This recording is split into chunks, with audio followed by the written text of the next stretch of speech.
Planes are a national obsession. Since the earliest days of flight, Britain has designed and built some of the world's most iconic aircraft. We all go weak at the knees when we see the Spitfire overhead, and you probably want to burst into tears when you see them. During decades of conflict, the planes that Britain built helped build our nation. If it wasn't for the Camel, would we have won World War I? I'm not sure. What did the Lancaster do for us as a nation? It led Europe to freedom. In this series, we'll be revealing how British-built planes revolutionised aerial combat. Having forward-facing machine guns, having the technology, gives you the edge. Plus, we'll meet the people determined to keep these icons of aviation in the air and preserve them for generations to come.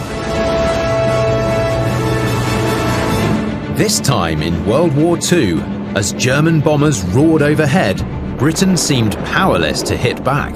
This was Great Britain facing an existential threat. But in the nick of time, British engineers developed a brand new aircraft, more powerful than anything Hitler possessed.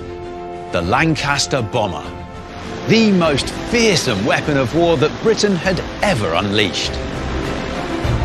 They went on burning German cities to the bitter end, and they got very good at it. Lancasters dropped explosives equal to 50 atom bombs, killing German civilians by the thousand. How could we have won the war had we not done it? This revolutionary aircraft also made possible triumphs like the Dam Busters raid, using the famous bouncing bomb. The crewmen who flew the aircraft and the many who died are remembered as heroes. And this is a place where we really should pay respect. Without the bomber boys and the deadly Lancaster, British history would have followed a very different path.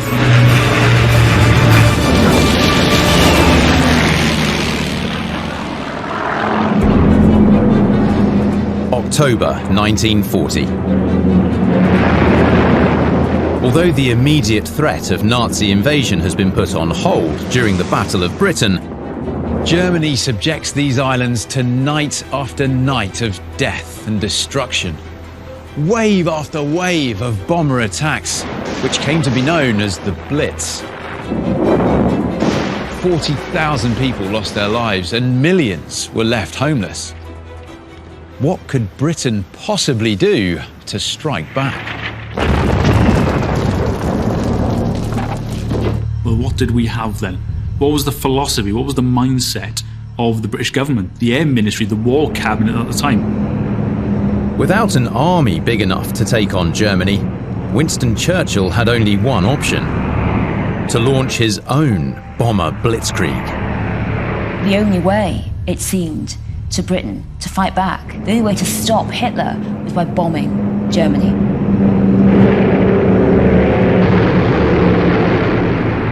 Bombing cities by taking out not just factories, not just munitions works, but also people's daily lives.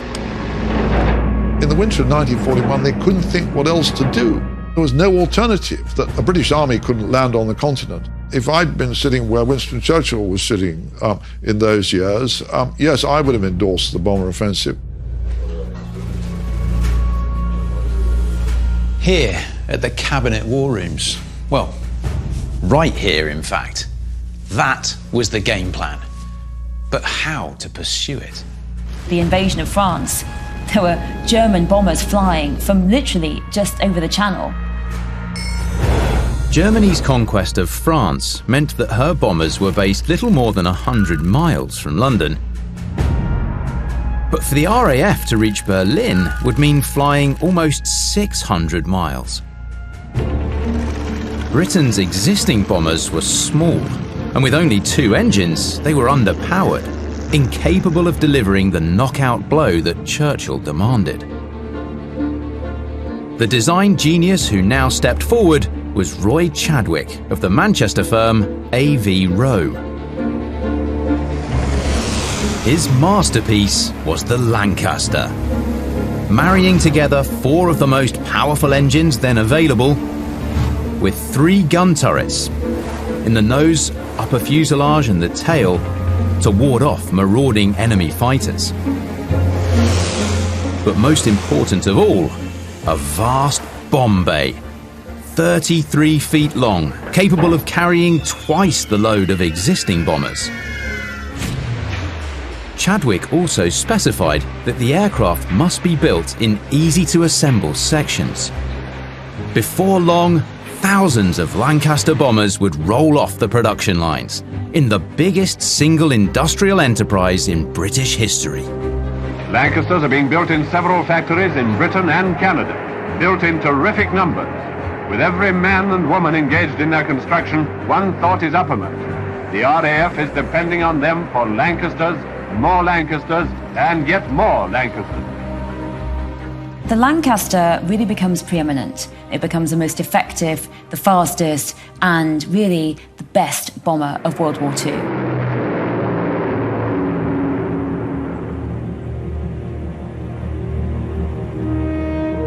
Today, only one airworthy British-built Lancaster survives, preserved by the RAF as a historic national treasure. She's one of 7,377 that were built to take the bombing campaign to Germany during the Second World War. She's an iconic aircraft. She was special because she was so versatile in what she could do. What the Lancaster did best of all was drop bombs. They dropped more than any other aircraft, Allied or enemy, in World War II.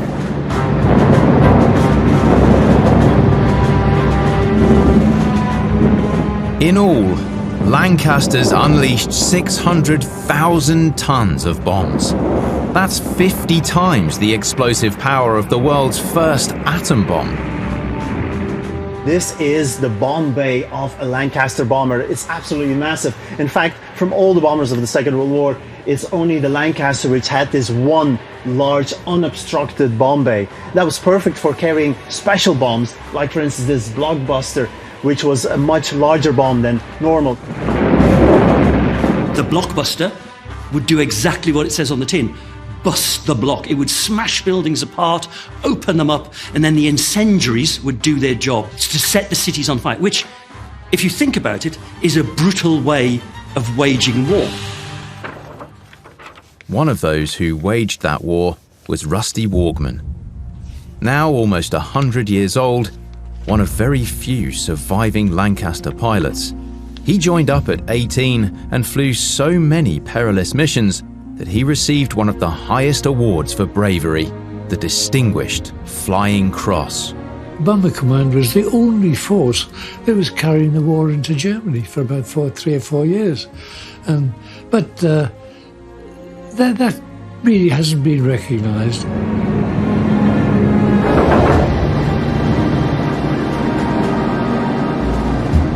We were never told that we were going to bomb civilians, but we did say we could knock off factory workers who were working on some of the factories. It was not until many years later, when he sat back and thought about it, that you were doing what you were doing. Rusty relied on both skill and luck to survive night after night. But he also relied on the Lancaster's key attribute, the 4 legendary Merlin engines mounted on its wings. Each one is capable of producing around about 1,200 horsepower. They're Merlin 20s. The inboard ones are what I like to term the clever ones, with all the services on them, like the hydraulics, the electrics, the pneumatics for the brakes. And then the outboard ones are there simply to provide the thrust, extra thrust that's required to carry such a large weight aircraft into the air.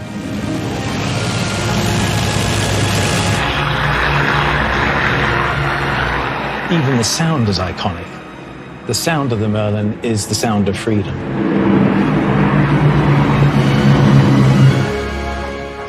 David Irwin is an expert on the Merlin engine and why it's the key to the success of the Lancaster.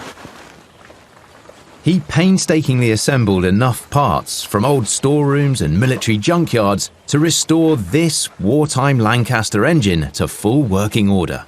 The Merlin is a V12 petrol engine. There's 6 cylinder banks on each side. These are the exhaust stubs. They're flame damping stubs because the Lancaster was primarily a nighttime bomber. The last thing you want is to have any light showing for an enemy fighter to lock onto. And of course, 12 cylinders breathing fire in perhaps a 1,000-bomber raid produces an awful lot of light, and it would be a giveaway. These instruments and switches and controls would have existed on a Lancaster. The RPM gauge is one of my key instruments. The boost pressure, that's the supercharger delivery pressure. The two together will tell me what horsepower the engine is developing. The Merlin, built by Rolls-Royce, is exactly the same engine which powered the Spitfire and its Battle of Britain partner, the Hurricane.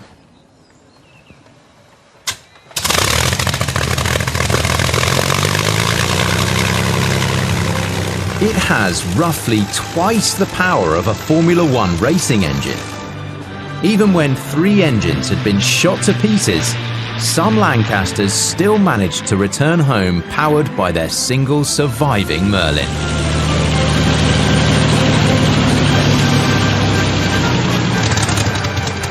But what sets an iconic engine apart from a good engine is that in some way it changed the history of the country, the future of the country.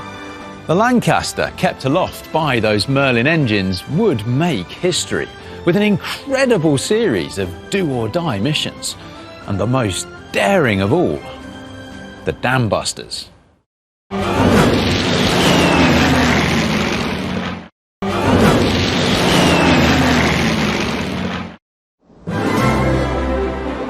"80 years after it first took to the air, the Lancaster bomber occupies a unique place in British hearts. It's a powerful and emotive appreciation that started during World War II, when the British bombers began to strike back at the Nazis, avenging the horrors of the Blitz. The Lancaster seizes the imagination of the British public. It's beautiful, it's strong, it's tough. Everyone gets very excited. People donate money because it seems to so many Britons that it's the only thing that's going to save them from Hitler and invasion. But how exactly did the Lancaster, just one aircraft among dozens on the Allied side, win such enduring fame? What was amazing about the Lancaster was the range of operations it was capable of carrying out. British engineering laid down the foundations for an aircraft that could be utilised in a multitude of forms. Although it was designed to bomb from 20,000 feet, maybe 4 miles up, when they started using it for precision low-level operations, it proved brilliant at those too. The most brilliant of all was the May 1943 raid, which spawned a legend, the Dam Busters.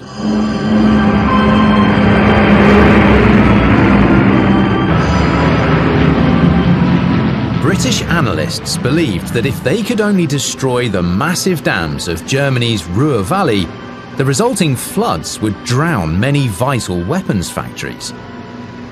The visionary scientist, Barnes Wallis, developed a new kind of bomb, intended to skip or bounce along the surface of the water, then impact the huge concrete wall of the dam. But the plan required an aircraft and airmen ready to take on a seemingly impossible feat. Barnes Wallis says, "I'm sorry, the only way we can make the dam's attack work is if we attack from 60 feet. That's less than the length of a cricket pitch up in the air." This seemed like terrifying low-level stuff to people who had spent all their operational lives operating at 20,000 feet. At the Lancaster's top speed of 280 miles per hour, 60 feet of altitude leaves a margin of error of less than 1/5 of a second. 2 crews were killed when their Lancasters struck power lines on the outward journey, but many more of the 19-strong raiding force flew at treetop height right to the target. Do remember, this is a 30-ton bomber, and whereas fighters are designed to be nimble, to ask the Lancaster to do this low-level stuff. It's like asking an elephant to emulate a gazelle.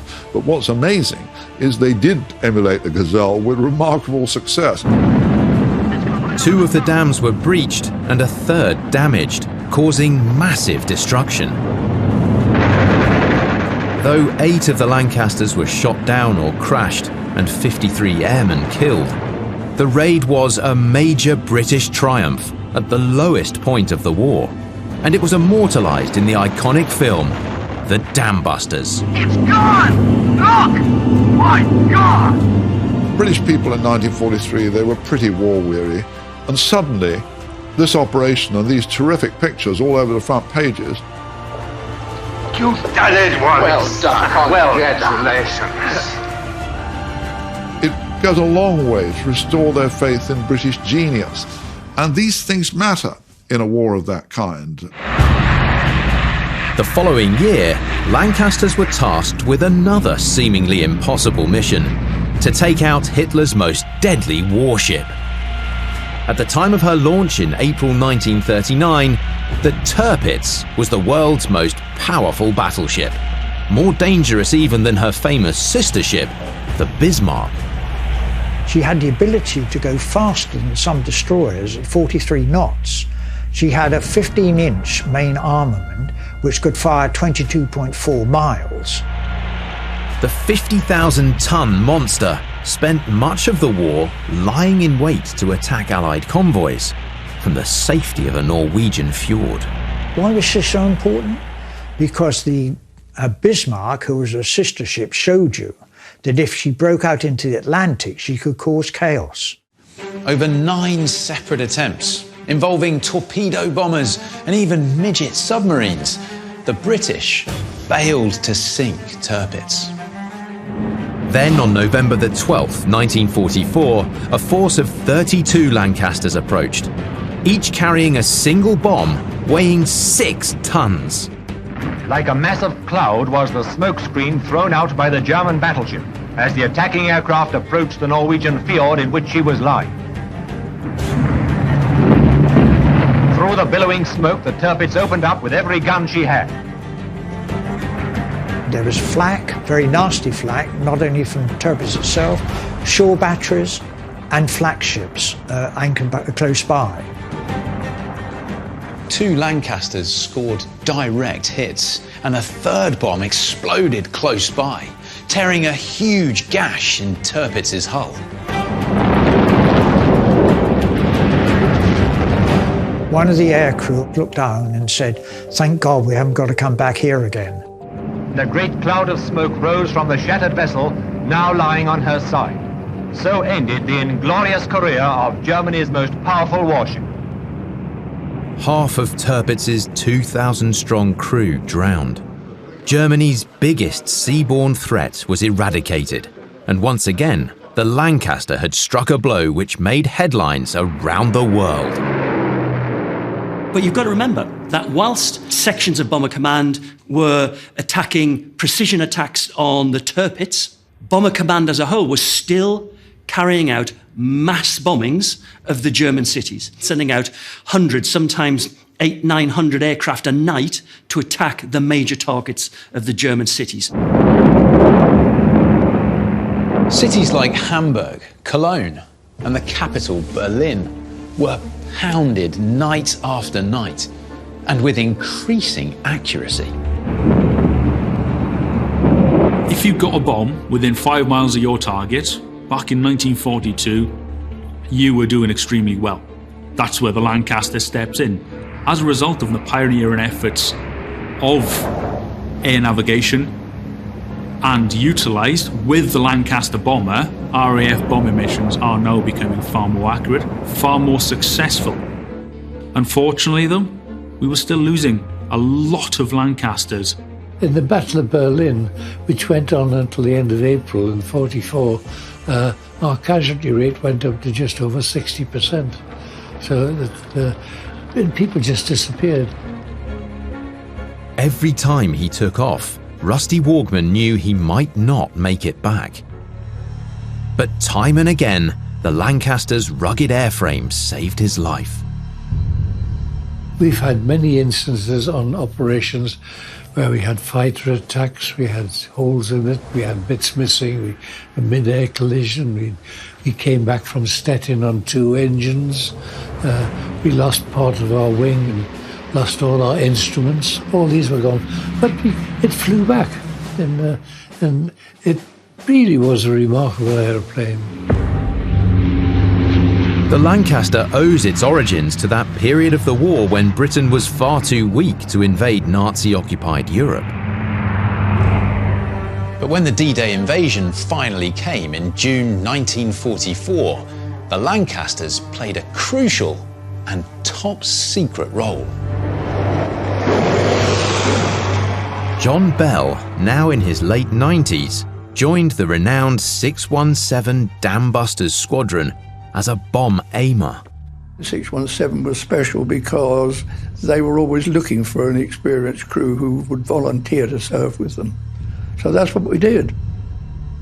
And we were assembled and told that we were now about to join the invasion force and start the invasion of Europe.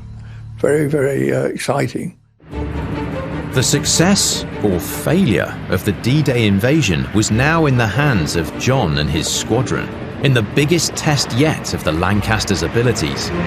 Their extraordinary task was to convince Hitler that the invasion would take place not on the beaches of Normandy, but much further north, near Calais. They were in formation at a height of 3,000 feet with of 2 miles between each aircraft, so we were spread out over an area of 14 miles, heading towards the French coast. John and his crewmates showered the English Channel with millions of tiny aluminium strips. Scientists had discovered that these strips would reflect radio waves. They hoped that on the primitive radar screens then in use, this would look to the Germans like a massive naval task force steaming towards Calais. Not dropping bombs, but dropping pieces of aluminium foil for several hours was our duty. And it actually worked. It delayed a counterattack towards the invasion beaches, and that was our intention. This ghost navy is credited with saving thousands of lives by drawing German strength away from the real invasion beaches. Further proof of what the mighty Lancaster could achieve. Yet flying in the Lancaster placed superhuman demands on every flight crew. They needed the courage to stare death in the face, night after night.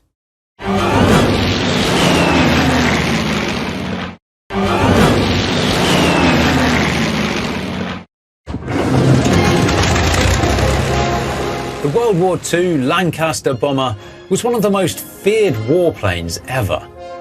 Yet being assigned to fly one was close to a death sentence. Around 125,000 men served in Bomber Command during the course of World War II. Of that 125,000, 55,573 were killed.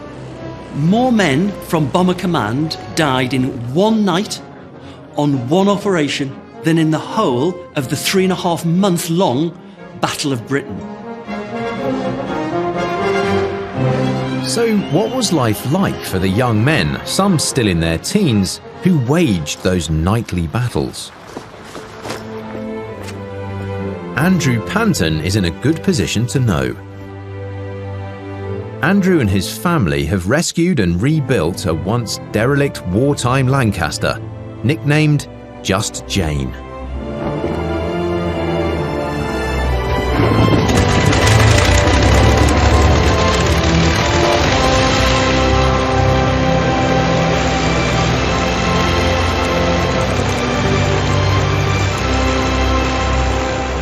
Though it has to remain earthbound, only able to taxi currently, he hopes to have it flying again soon. The Mammoth Restoration Project is in memory of his great-uncle Christopher, killed on a bombing mission in 1944, and mourned especially by his brothers, Fred and Harold. Losing Christopher really hit the family very hard. Fred and Harold were only about 12 and 14, something like that, when he was lost. So obviously they idolised him. So when the Lancaster came up for sale, they decided that would be the excellent thing for them to do. Buy it, put it in a hangar, go and have a look at it when they wanted.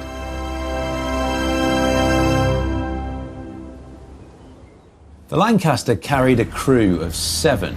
It was perfectly designed to deliver devastating bomb loads. But crew comforts, they were way down the list of priorities. All 7 of those boys on those Lancasters were extremely cold. Some aircrew even getting frostbite. Even going to the lavatory was an issue. Sitting on the lavatory on a metal seat at those cold temperatures, you can imagine what it is doing to you. Quite literally peeling the skin away from the body. That's how cold it was. The first time that I got into a Lancaster, I was astonished at how confined it was. I'd read so many accounts from the men themselves, but I didn't fully comprehend how confined it was inside. The worst position of all was occupied by the rear gunner.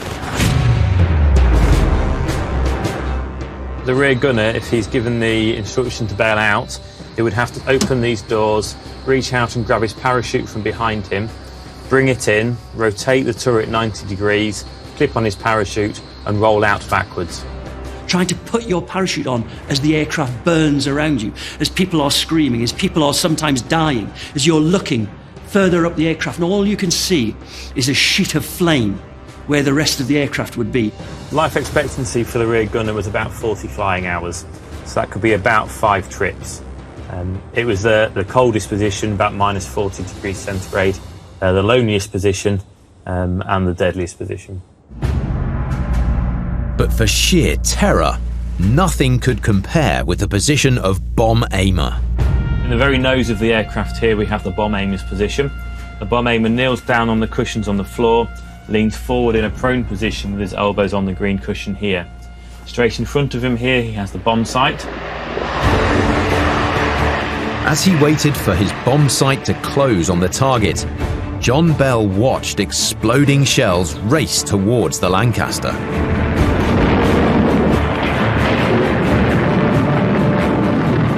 I'm looking down through the plexiglass in the front of the aeroplane. Other crew members are looking up and around to the side, so they don't see it in the same way that I do. So I see the whole horror of it. Through that flimsy screen, John witnessed destruction happening right before his eyes. Can you imagine then what it is like to be in battle? What it is like to be over Berlin or over Munich or over Nuremberg with thousands of flak guns coming up towards you, exploding shells. It's like the night sky sparkling in front of you.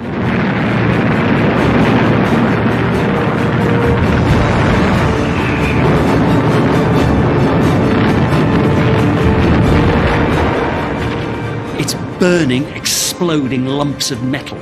And those lumps of metal can either blast their way through your very thin-skinned aircraft or shatter your engines, coming through, killing the crew.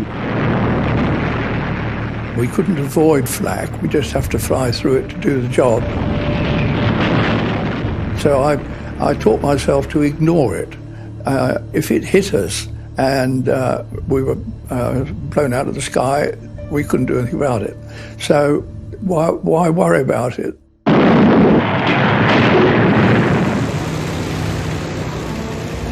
Building Britain's Lancasters was a huge national effort, demanding heroic feats on the ground to match those in the air. The factories churned out more than 7,000 aircraft in the biggest industrial programme in British history. This was Great Britain facing an existential threat. And that's the way that we have to look at it. The job of providing the Lancasters, it's a huge one. Over 1 million people in Britain are completely devoted. They are making the Lancasters. I mean, that's a huge amount of the population entirely devoted to Lancasters. A Lancaster cost £59,000 at the time, £2.8 million in today's money, and more than 5 times the cost of a Spitfire. Let's say it again. The finest bomber in the world built in British factories by British labour. That's the Avro Lancaster, the sky giant of the RAF. And building so many of these incredible aircraft would stretch Britain to its very limit. The scale of the commitment that was made was absolutely enormous. It has been suggested that up to a third of Britain's entire industrial war effort by the end of the war was committed to building the Lancaster. A memorial museum has been established on the site of the main assembly plant at Woodford, south of Manchester. To understand the scale of the operation, today the world's biggest airplane manufacturer is Boeing, producing up to 3 planes a day. But to keep waging war nearly 80 years ago, Britain had to do better than that. At the very height, they were building up to 8 a day. Extraordinary. 8 a day were coming out assembled from here. Germany was desperate to stem the flow of Lancasters by finding, then bombing the giant aircraft factories.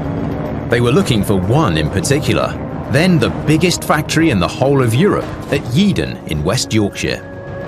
The whole idea was that 1, you dispersed, and 2, you camouflaged as much as possible to obviously make any reconnaissance aircraft make life difficult for them. But how do you make a huge factory disappear in the surrounding countryside? Yeadon factory, they actually, on the flat roof and all over it, they actually had, like a farmyard, they had trees, hedges, cows, and so on and so forth. The farm animals were inflatable dummies, moved every day to confound suspicious spy planes. But factory bosses went even further to keep their secret. As Lancaster bomb aimer John Bell testifies, crews looking for a target would try to home in on features that couldn't possibly be hidden. Flying at night, of course, it was pretty impossible to see anything on the ground unless it was a lake or river which was significant. Water reflecting moonlight could give enemy bombers a valuable clue to their target's position.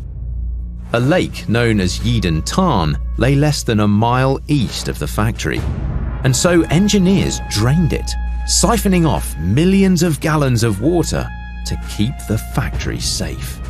They never ever found it. It never got touched during the war. Of the 7,000 or so Lancasters which left the factories, 3,249 were lost in action. The wreckage of shattered aircraft was strewn from Norway to Italy, with the great majority coming down over Germany itself. Yet one of the most tragic losses occurred long after the war had ended. An entire crew was wiped out on this remote and lonely mountain.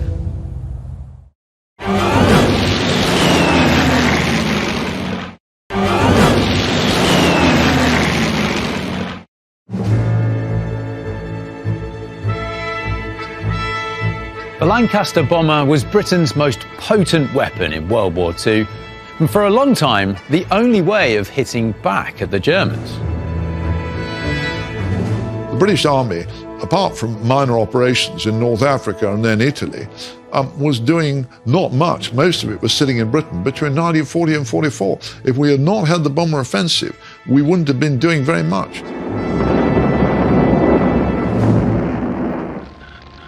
By the end of the war, much of Germany lay in ruins.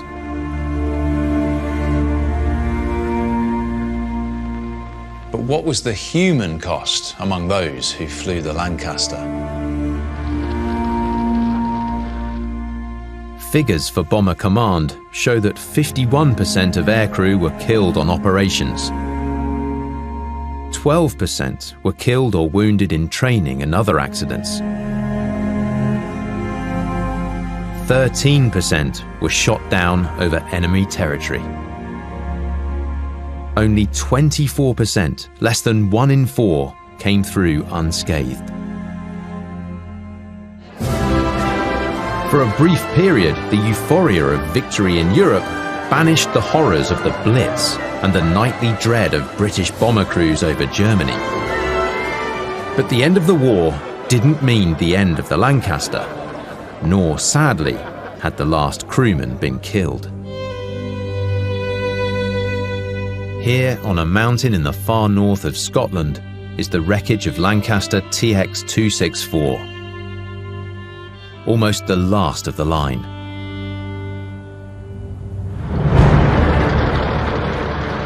As World War II morphed into the Cold War, the nuclear standoff with the Soviet Union, Lancasters were once again called up to the front line. The RAF itself adopted the Lancaster, again, due to its proven platform and capabilities in the maritime patrol aircraft fit. Why would they be flying over the sea? Russia had now, and was very quickly becoming, the foe, was becoming the enemy, and we were utilising the Lancasters to find the Russian submarines coming down from the north, over Scotland, and into the North Sea. Number 120 Squadron of Lancaster submarine hunters was based at RAF Kinloss in the Scottish Highlands. On the 13th of March 1951, Lancaster TX-264, call sign D-Dog, took off from Kinloss at 6 in the evening, with a crew of 8 on board. The navigator was a true veteran. Bob Strong had been flying Lancasters for nearly 10 years and had miraculously survived when his plane was shot down over Berlin in 1943. He parachuted out of the airplane and his parachute got caught up in a tree, middle of the night, pitch black. So he had no idea how far off the ground he was. But by the time daylight came, and he realised that literally his feet were less than probably 4 feet off the ground. So he could possibly have cut himself free if he'd have known that he was that close to the ground. But it wasn't to be, and he was captured and spent the rest of the war in POW camp.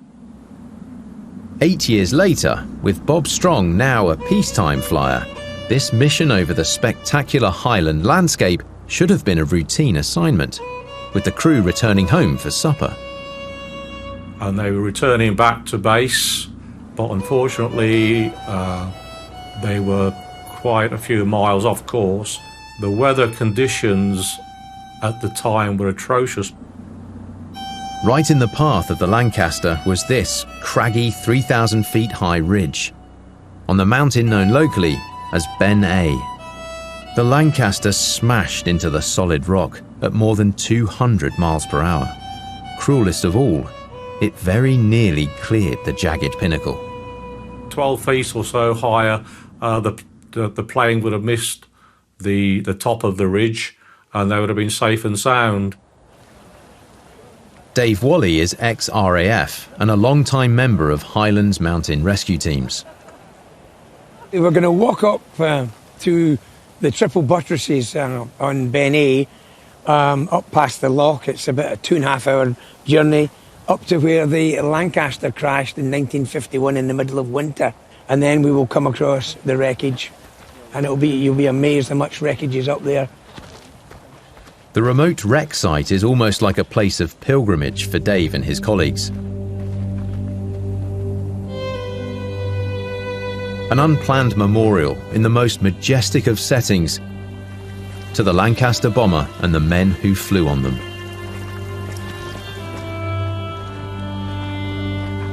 Although the weather is kind today, in March 1951, the team sent in to recover the bodies had to battle through snow, in places 10 feet deep.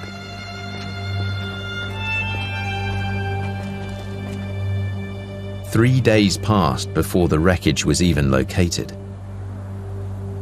Nowadays you'd be tracked by radar and GPSs and there'd be alarms. These were World War II aircraft. Very primitive in these days. An aircraft would go missing.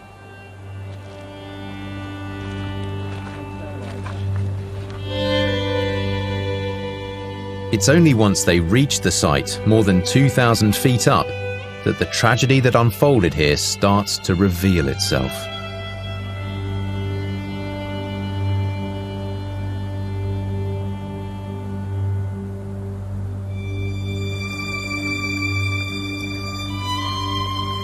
This is a Merlin engine, big heavy engine, and the Lancaster had 4 of these.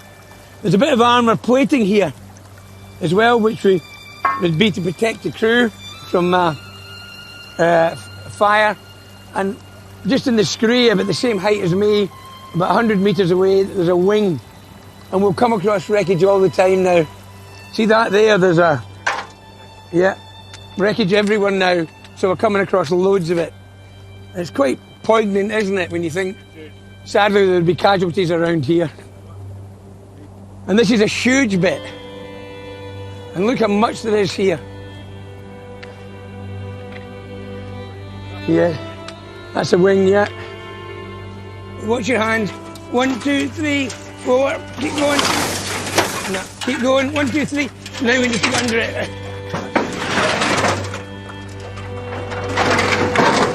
That's it. Let it go now. Let it go. Keep out of the way. There you are. And I know it's a grave site, but we're having a quick look, and we are being respectful.